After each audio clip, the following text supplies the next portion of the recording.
A와 B 둘 다 대상의 속성에 빗대해 화장 심정을 드러내고 있다.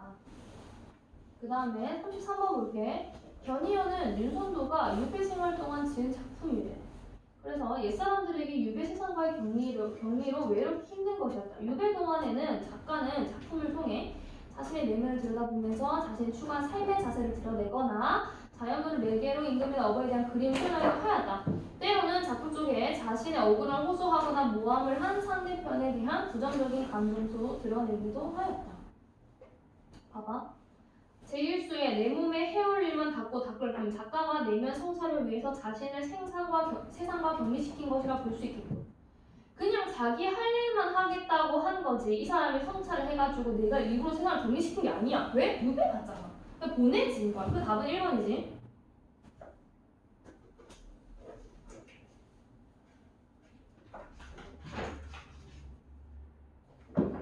그리고 이생규 장적 이어서 할게. 34번.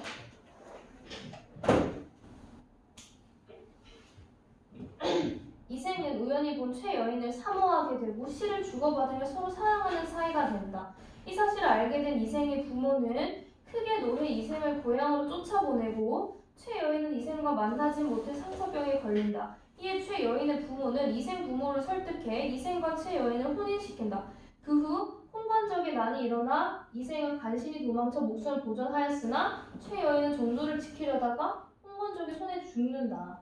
한편 이생은 황폐한 들에 숨어서 목숨을 보존하다가 도적의 무리가 떠났다는 소식을 듣고 부모님이 살던 옛집을 찾아왔다. 그러나 집은 이미 전쟁에 타버리고 없었다. 다시 처가에 가보니 행랑채는 쓸쓸하고 집안엔 쥐들이 우글거리고 새들만 지저일 뿐이었다.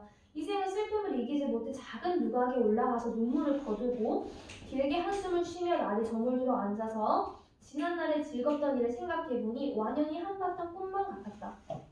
밤중이 거의 되자 희미한 달빛이 들보를 비춰주는데 복도에서 발작 소리가 들려왔다. 그 소리는 먼 데서 차차 가까이 다가왔다. 살펴보니 최여인이었다.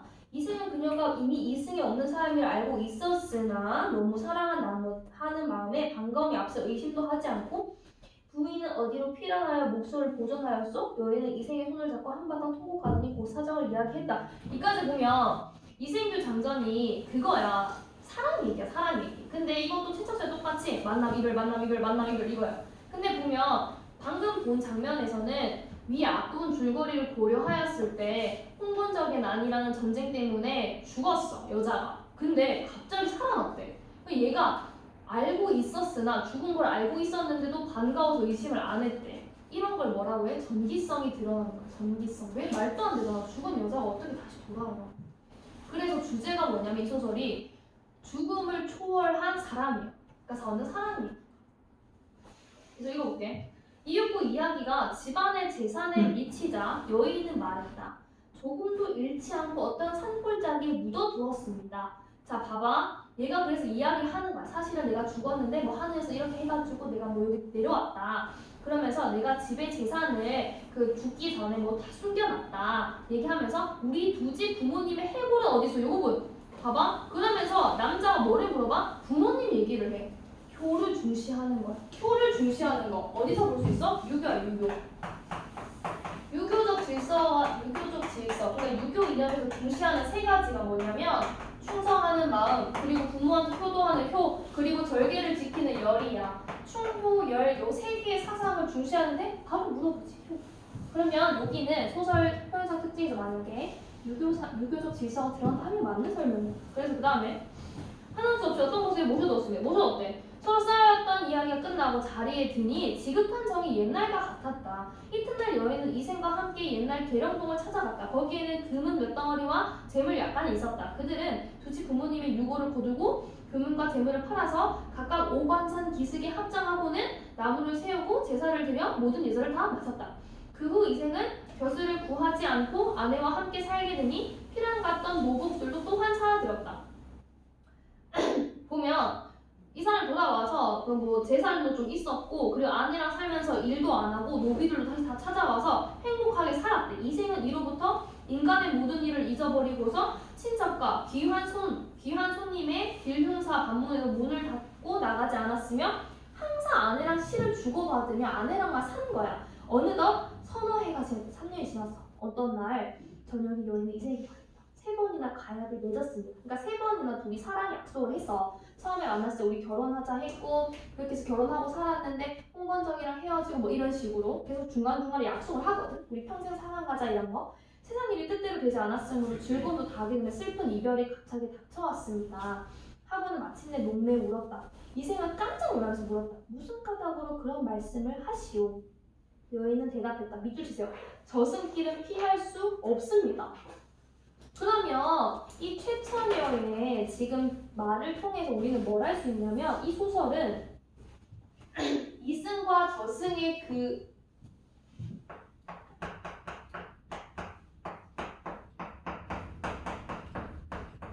나누어진 거. 이분은 좀 인정을 한다는 거야. 두 개로 나누어지는 거. 그러니까 어떤 소설을 보면 이승과 저승을 왔다 갔다 하고 계속 이승에 살고 막 이렇게 하거든. 근데 이승과 저승은 다른 세계라는 걸 인정을 하는 거야. 그리고 어쩔 수 없이 죽었으면 돌아가야 돼. 그런 걸 운명론적 세계관이라고 하지. 보면 저와 남군의 연분이 끊어지지 않았고 또 전생에 아무도 죄악도 없었으므로 옥황상제께서 이 몸을 빌려주어 잠시 남군을 배워 시련을 풀게 했던 것입니다. 오랫동안 인간 세상에 머물러 있으면 산 사람을 유혹할 수는 없습니다. 하더니 시비에게 명하여 술을 올리게 하고는 옹호 추국에 맞추어 시를 부르면서 이생의 수를 번였다. 요 시 있지? 요 묶어서 삽입시라고 하는 삽입시. 소설에서 이런 식으로 간혹 시를 넣는 부분이 있어. 그런 걸 우리가 삽입시라고 하는데 그 조금씩 소설마다 삽입시 기능이 다르긴 한데 공통되는 기능이 뭐냐면 단조로움 회피야. 단조로움 회피. 소설 줄글만 있다가 시 딱 들어가니까 단조로움 회피하는 거죠. 그리고 읽어보면 도중 때 밀려와서 처참한 싸움터에 뭘 죽음 당하니 원앙도 짝을 걷네. 짝이 걷네. 여기저기 흩어져 해골고 누가 묻어주리. 피투성이 그 유혼도 하소연도 할 것 없네. 슬프다. 이내 몸은 무산 선녀 될 수 없고 깨진 거울 갈라지니 마음만 쓰라리네. 깨진 거울 밑에 깨진 거울. 깨진 거울 그럼 뭐를 뜻해? 이생이랑 최처녀랑 이별을 뜻하는 거야. 그러니까 우리가 깨진 거울이야. 이로부터 작별한 둘이 모두 아득하네. 저승과 이승 사이 소식조차 막히래. 아, 저승과 이승은 다른 세계니까 우리 진짜 영영 헤어지는 거야 하고 시를 쓰는 거야. 시 한 구절씩 부를 때마다 눈물에 목이 막혔고 곡소리 이르지 못했다. 이생도 또한 슬픔에 걷잡지 못했다. 나도 차라리 부인과 함께 황천으로 갔으면 하오. 어찌 무료히 홀로 요셉을 보내겠소. 지난번에 난리를 겪고 난 후에 친척과 노부들이 각각 서로 흩어지고 돌아가신 부모님의 유골이 들판에 버려져 있을 때 부인이 아니었더라면 누가 능히 장사를 지내 주었겠소. 옛사람의 말씀에 부모님이 살아 계실 때는 예절로서 섬기고 돌아가신 후에도 예절로서 장사 지내야 한다 했는데 이런 일을 모두 부인이 실천했어. 그저 그것은 부인의 천성이 효손이 지극하고 인정이 두돈 때문이니 감격해 마지 않았으며 스스로 부끄러워 이기지 못하였어. 부인은 이 세상에서 함께 오래 살다가 100년 후에 같이 살던 것이 어떻겠소. 그러니까 여인이 말해. 낭군의 수명은 아직 남아있으나 저는 이미 저승 명부 이름이 실려있으니 오래 머물 수가 없습니다. 만약 굳이 인간세를 그리워해서 미련을 가진다면 명부의 법을 위반입니다. 그렇게 되면 죄가 저희가 미칠 것이 아니라 낭군님에게까지 그 허물이 미칠 것입니다. 다만 저희 유골이 아직 그곳에 흩어져 있으니 만약 은혜를 베풀어 주시겠다면 유골을 거둬 비바람 맞게 해주십시오. 맞지 않게 해주십시오. 그러니까 자기 유골을 좀 걷어달래. 그래서 서로 바로만 눈물 흘리고 그리고 헤어졌어. 끝이야. 그리고 마지막 보면 기어 그 후 이생은 아내를 지극히 생각한 나머지 병이 나서 2달 만에 그 또한 세상 얘도 죽었어. 그거야. 보면 밑글에 대한 설명 적절한 것은 바로 1번에 삽입시 나오지. 배경 묘사는 있는데 인물과 갈등은 없어. 없고 나머지 3, 4, 5는 다 없어. 그냥 없어. 넘겨. 그 다음에 등장인물에 대한 설명. 여기 5번 보면 이생은 부모의 유골을 모셔둔 최여인에게 고마워하고 있지.